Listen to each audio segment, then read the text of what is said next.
بسم اللہ الرحمن الرحیم۔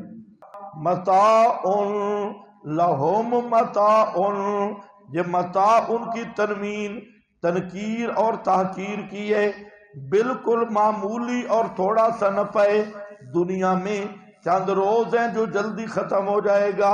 ثم الینا مرجعہم، پھر ہماری ہی طرف لوٹ رہے ان کا مر کر، ثم نذیقہم، پھر چکھائیں گے ہم ان کو العذاب الشدید، آخرت میں عذاب سخت، بما کانو، باسبب یہ بسبب اس کے کہ تھے یہ کفر کرتے۔ بتلو علیہم نبأ نوح، تخویف دنیاوی ہے۔ بتلو علیہم، پڑھ ان پر خبر نوح کی، آپ نبأ نوح، خبر نوح کی، نوح پیغمبر کا واقعہ سنا ان کو۔ اذ قال لقومہ، یا قوم، اس پر ایک اشکال ہے تھوڑا سا۔ شروع صورت میں نے بتایا تھا کہ دلائل عقلی آئیں گے، کیونکہ الحکیم صفت ہے یہ، یہاں تو دلائل نقلیہ شروع ہو گئے۔ بتلو علیہم نبأ نوح، تو پھر عقلی تو نہیں۔ جواب یہ ہے کہ یہ دلیل نہیں ہے، یہ تخویف دنیاوی کا نمونہ ہے، بطور دلائل کے ذکر نہیں کیا، تخویف دنیاوی کا نمونہ بیان کیا ہے۔ آپ کے پاس لکھا ہے تخویف دنیاوی، آگے لکھ دو کا نمونہ۔ بتلو علیہم نبأ نوح، پڑھ ان پر میرا پیغمبر خبر نوح کی۔ نبأ،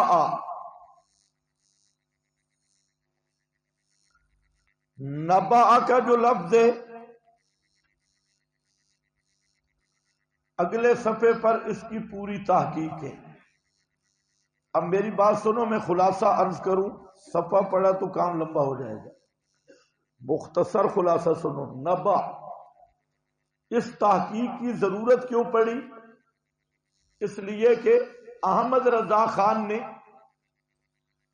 نبی کا لفظ ماخوذ کیا نبأ ان سے، اور نبأ ان کا معنی اس نے کیا غیب کی خبریں، اور نبی کا معنی کیا غیب جاننے والا۔ اسی لیے دو عبارتیں آپ کو آپ کے علم غیب والے مسئلہ میں آئی تھی کہ علم غیب کا علم مطلق علم تفصیلی معنی نبوت میں داخل ہے۔ یہ جو کہتے ہیں نا کہ معنی نبوت میں داخل ہے، یہ کہاں سے اس نے لیا معنی نبوت میں؟ کہ نبی کا لفظ نبأ ان سے ہے، نبأ ان کا معنی ہے غیب کی خبریں، اور صوفی صاحب سونے کی تیاری میں ہے اور غیب کی خبریں، تو لہذا نبی کا معنی ہے غیب بتلانے والا۔ یہ معنی کیا احمد یار نے بھی، احمد رضا نے بھی، اور پھر دعویٰ کیا کہ علم غیب تو نبوت کے معنی میں داخل ہے، یہ ان کی مراد ہے۔ پھر میں نے آپ کو واقعہ بتایا تھا آپ کے عالمی مبلغ صاحب کا، ہاں، جو عرس پہ تقریر کی، تو اس میں بھی اس نے یا ایھا النبی، غیب بتلانے والے، اے میرے غیب بتلانے والے، دل سے کہہ رہا ہوں اگر نعرہ حیدری، یہ طارق جمیل صاحب کی تقریر ہے، ہاں، غیب بتلانے والے۔ ہم ان بزرگوں کی برکت سے جہاں آئے، بابے کی برکت سے، سال ارد گرد سارے ملنگ اور سبز پگڑیوں والے کہتے ہیں ہم سنتے تھے دیوبندیوں، اور ہمارا فرق ہے، ہم نے تو ان کو دیکھا ہے، جہاں تو بننا نہیں، ایک بنی بھی درمیان میں نہیں، بالکل ہم ایک جیسے ہیں۔ کہتے ہیں یہ جماعت 3 دن سے آئی ہے اور ساری عرس کی تقریبات میں ہمارے ساتھ ہے، غسل دینے میں، غلاف چڑھانے میں، سب چیزوں میں ہمارے ساتھ ہے۔ اب وہ طارق صاحب، الحمدللہ الحمدللہ، لعنت اللہ بے ایمانہ، اے شیطانہ کدھر جاگی ہے تم، اور سارے شرک میں ساتھ رہا۔ یا کیا یہ انبیاء کی دعوت ہے؟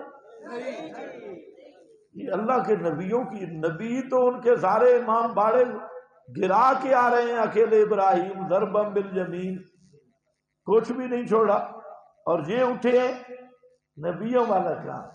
یہ نبیوں والا کام نہیں ہے، ان کو بتاؤ یہ ابلیس والا کام تم نے لیا ہے، ابو جہل والا کام لیا ہے، یہ انبیاء والا کام خدا کی قسم نہیں ہے۔ ہاں، تمہارا دین اور دین محمدی میں زمین آسمان کا فرق ہے۔ ایسے گاڑیوں پہ رش کر کے پھر رہے ہو، اور آپ کے جو پشتوں والے ہیں جی، ہمارے علاقے کے لوگ بڑے اچھے ہیں، درس قرآن میں بھی بیٹھتی ہیں۔ ہاں، جو ریبنڈ سے پھر آیا کوئی اچھا چچا نہیں ہے۔ آج کل جو ادھر سے آ گیا تو اچھا چچا نہیں، وہ بعض وہ ہوتے ہیں کہ ان کا گند تھوڑے عرصے کے بعد زہر ہوتے ہیں، ابھی زہر نہیں ہوگا، زہر اگلے گا تو پھر دیکھنا کتنا اچھا ہے۔ ہاں، تم بھی مداہن بنتے ہو۔ ہاں دیکھو، یہ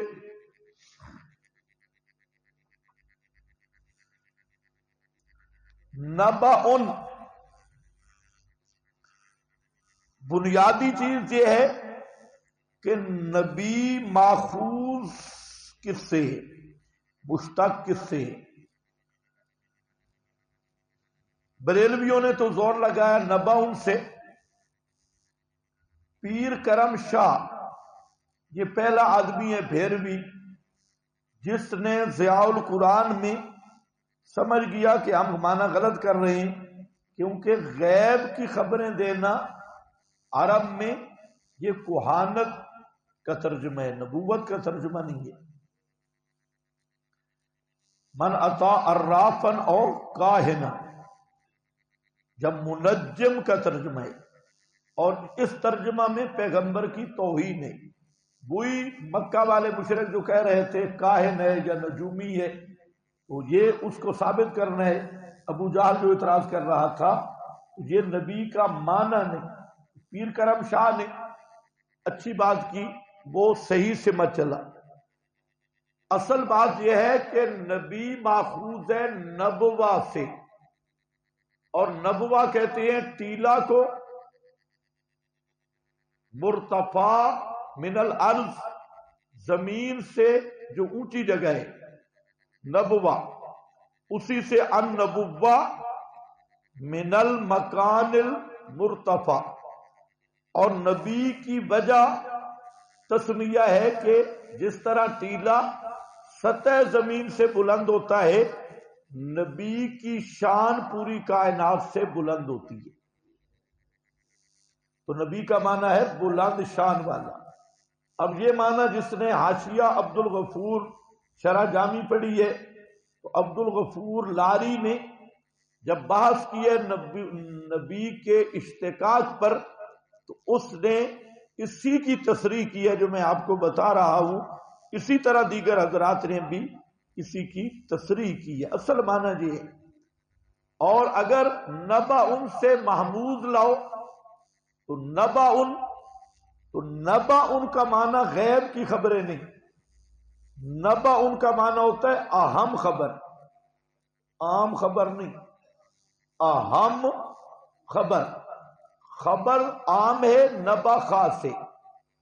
خبر عام ہے، اہم ہو یا عام ہو اس کو خبر کہہ دیتی ہے، لیکن نبأ یہ اہم خبر، ذو فائدۃ با مقصد خبر اور فائدے والی خبر۔ اب آپ کے سامنے لمبی تشریح ہے، امام راغب نے یہاں پر سارے اس کے ماخذ جمع کیے، اور جہاں جہاں نبأ آیا سب کو جمع کیا، لیکن ہم مقامات نہیں پڑھا رہے، قرآن پڑھا رہے۔ آپ کو آنا چاہیے کہ نبأ ان پر یہ اس نے کیا لکھا کہ یہ نبأ النبأ خبر ذو فائدۃ عظیمہ۔ آگے یحصل به علم او غلبۃ ظن ولا یقال للخبر فی الاصل نبأ۔ ہر خبر نبأ نہیں ہے، نبأ وہ ہے جس میں فائدہ بھی ہو اور اس سے یقین حاصل ہو یا کم از کم غلبہ ظن حاصل ہو۔ یہ تو اب نبی کی وجہ تسمیہ کیا ہوگی کہ نبی کی خبریں اہم ہوتی ہے، اسی پر دنیا اور آخرت کی نجات موقوف ہوتی ہے۔ اب بعض بریلویوں نے اس پہ اعتراض کیا، انہوں نے کہا تم نے بڑا زور لگایا نبا کا معنی غیب کی خبر نہیں، تو نبی کی خبر وہی ہوتی ہے اور وہی غیب نہیں ہے۔ ہم کہتے ہیں یہ بات نہیں ہو رہی کہ وہی غیب ہے یا نہیں، بات یہ ہو رہی ہے کہ نبی کا معنی کیا ہے۔ سمجھ گئے میری بات؟ یہ بات ہم بات نہیں کر رہے کہ وہی غیب ہوتی ہے یا غیب نہیں ہوتی، یہ الگ بات ہے۔ بات یہ ہے کہ نبی کا معنی کیا ہے اور نبا ان کا معنی کیا ہے۔ تم نے تو نبا ان سے لیا ہے۔ باقی یہ ہے کہ پیغمبر کی طرف جو وحی آتی ہے اس کو اللہ تعالیٰ نے کس سے تعبیر کیا؟ تلک من انباء الغیب۔ اگر انباء کا معنی غیب کی خبریں ہیں تو الغیب کیوں ذکر کیا؟ تمہیں سمجھ نہیں آ رہی؟ اضافت الشیء الی نفسہ ہی، اگر اس کی کوئی تعبیر کرے گا تو تجرید کرے گا، تو تجرید اصل تو نہیں ہے، حقیقت نہیں ہے، تو اس لیے انباء کی اضافت غیب کی طرف۔ اچھا پھر پورے قرآن میں انباء کی اضافت غیب کی طرف ہے، ذالک من انباء الغیب، تلک من انباء الغیب۔ تو اگر ہماری یہ واضح دلیل ہے کہ انباء کا معنی غیب کی خبریں ہیں تو پھر اضافت الشیء الی نفسہ ہی لازم آئے گا، اور یہ کسی طرح بھی درست نہیں ہے۔ بس اتنی مختصر بات ذہن میں رکھ لو، اسی فائدہ کے لیے یہ پوری بات جان لکھی ہے۔ نبأ نوح اذ قال لقومہ، جب کہا اپنی قوم کو اے میری قوم، ان کان کبر علیکم مقامی، اگر ہے ناگوار گزرتا، بھاری گزرتا ہے اوپر تمہارے مقامی، میرا کھڑا ہونا یا میرا ٹھہرنا، لیکن صرف ٹھہرنا نہیں، بتذکیری بآیات اللہ، یعنی مسئلہ بیان کرنا، نصیحت کرنا اللہ کی آیات کے ساتھ، یعنی مسئلہ بیان کرنا۔ اوپر کیا لکھا ہے؟ مقامی قیامی علی الدعوت، قیامی علی، بولتے کیوں نہیں؟ قیامی علی الدعوت، دعوت کے لیے میرا کھڑا ہونا اور میری توحید والی تقریریں یہ تمہیں اچھی نہیں لگتی؟ کبرا، کیونکہ ہر دور میں مشرک پر سب سے بھاری کام رہا ہے مسئلہ توحید کے بعد، کبرا علی المشرکین ما تدعوہم الیہ، آیا نا؟ کبرا علی المشرکین ما تدعوہم الیہ، یہ تذکیری بآیات اللہ فعل اللہ، تو آگے اس کی جزا معذوف ہے، ان کانا کبرا، اگر ہے بھاری تم پر میرا باز کرنا، مسئلہ بیان کرنا، فَلْيَكُنْ فَلَا أُبَالِي، تو جو مرضی کر لو، میں نے تقریریں نہیں ختم کرنی، یہ چیلنج ہے، جو مرضی کر لو، کیا کر لو گے؟ مجھے کوئی پرواہ نہیں، کر لو، ہو جائے تم پہ بھاری، فعل اللہ، یہ حق کے دائی کا اپنا عقیدہ مضبوط ہو، فعل اللہ، پس اللہ ہی پر توکل، تو میں نے بھروسہ کیا ہے، میرا اعتماد صرف اللہ پہ ہے۔ معلوم ہوتا ہے کہ مسئلہ بہادر آدمی بیان کر سکتا ہے، بزدل نہیں۔ ہاں، اللہ توکل، تو اللہ ہی پر میں نے بھروسہ کیا۔ فَأَجْمِعُوا أَمْرَكُمْ، پس جمع کرو اپنے امر کو، تدبیریں ساری ہیں پختہ کر لو، اجمعوا کا معنی پختہ کر لو اپنی تدبیریں ہیں، بشرکاءکم، اپنے شرکاء سمیت، بابوں کو بھی پکارو، ود سوا، یغوث، یعوق، ناصر، 5 تن کو بھی پکارو۔ مشرک دھمکی دیتا ہے نا، بعد نہ آیا تو 5 تن پاک ٹانگے توڑ دیں گے، پھلانے توڑ دیں گے۔ لی خمسۃ نطفی بہا الحرل وباب الحاتمہ المصطفیٰ ببناہما المصطفیٰ بالمرتضی وابناہما بالفاطمہ لی خمسۃ اطفی بہا. مشرک کہتے ہیں میرے 5 ہیں، اور وہ بھی کہتے تھے لی خمسۃ، بعد صبح یعوق نصرہ، لی خمسۃ میرے 5 ہیں، اطفی بہا الحرل وباب الحاتمہ، یہ 3 ہیں جس سے 5 ہیں جن سے مصیبتیں ٹلتی ہیں، انہی کی میں پناہ لیتا ہوں. کون؟ المصطفیٰ والمرتضی وابناہما والفاطمہ. اور مواحد کہتے ہیں لی واحد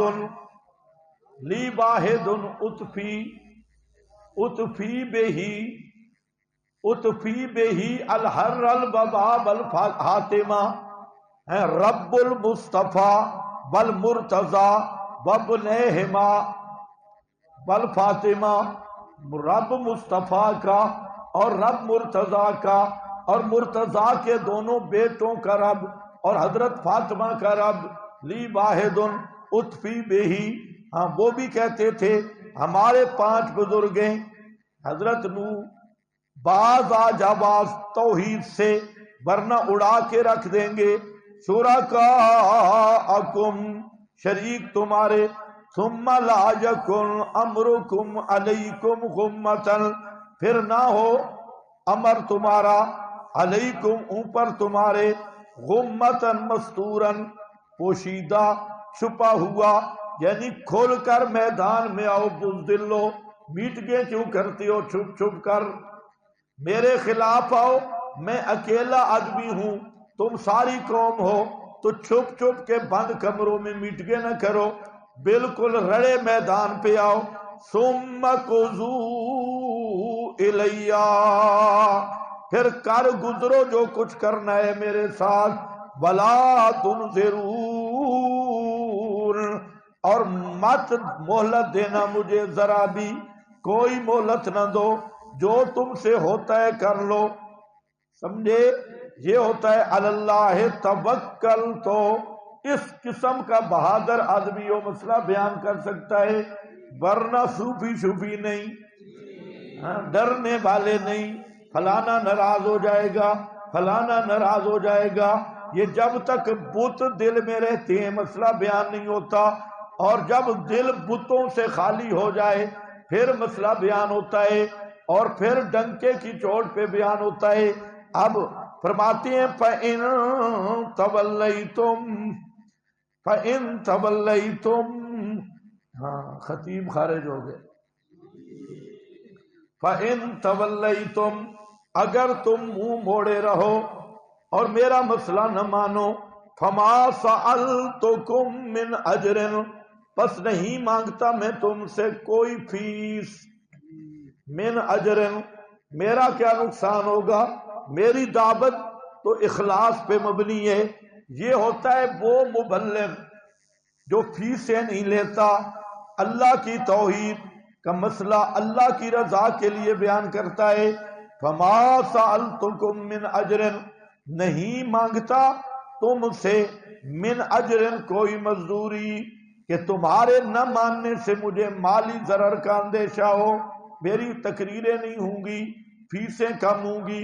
ان اجریہ الا علی اللہ، نہیں ہے مزدوری میری مگر صرف اللہ کے ذمہ، حسب وعدہ کرم الہی، کہ اللہ مجھے خود روٹی دے گا، تم سے کچھ نہیں لیتا. وَأُمِرْتُ أَنْ أَكُونَ، اور مجھے حکم ملا ہے ان اکون من المسلمین، یہ کہ ہوں میں فرما برداروں سے. فَكَذَّبُوهُ ماضی استمراری والا معنی کرنا ہے. سو باوجود اس موعظہ کے، باوجود اس موعظہ کے، اس نصیحت کے بھی وہ جھٹلاتے رہے حضرت نوح کو. فَنَجَّيْنَاهُ، پس ہم نے نجات دی حضرت نوح کو. نجینا ہو ثمرہ منیبین، اور مطلب یہ ہے کہ وہ تکذیب پہ ڈٹ گئے، میرے عذاب کا کوڑا برسا تو میں نے حضرت کو بچا لیا۔ وَمَن مَّعَهُ، اور جو حضرت کے ساتھ تھے فل فل کے بیچ کشتی کے، وَجَعَلْنَاهُمْ خَلَائِفَ، اور کر دیا ان کو نائب، وَأَغْرَقْنَا الَّذِينَ ثَمْرَ مُكَذِّبِينَ، اور غرق کیا ہم نے ان کو جھٹلاتے تھے ہماری آیات کو۔ فانظر دیکھ میرے پیغمبر کیسے تھا انجام، عاقبۃ المنذرین، انجام ڈرائے گئوں کا عذاب الہی سے۔